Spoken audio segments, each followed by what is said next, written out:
Hello for millennials! So ngayon tayo po ay nandito po sa ating bakasyon at wala po tayong farm vlogs pa. So kaya ngayon tayo po ay magluluto po ng ginataang langka or jackfruit po.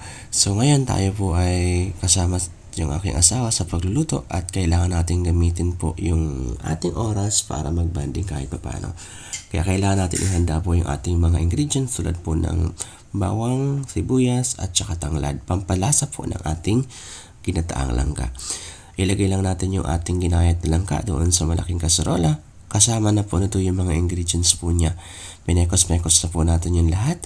At nilagay lang po natin to ng asin at saka po iba pang pampalasa tulad po ng paminta or black pepper para mas masarap yung ating lulutuin.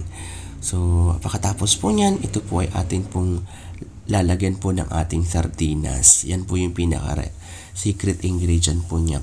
Kumbaga, additional coloring po at syempre additional na lasa po sa kanya. Tapos, lalagyan po natin ito ng coconut milk or gata para mas maging masarap.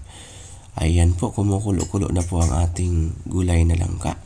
Antayin lang po natin na maging malambot lahat po ng ingredients natin at lagyan ng kaunting asin para to taste at pagkatapos po niyan, ayan na po ang ating ginawa pong gulay na langka o ginataang langka.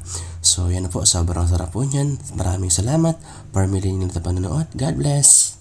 Happy cooking and happy eating! Thank you very much!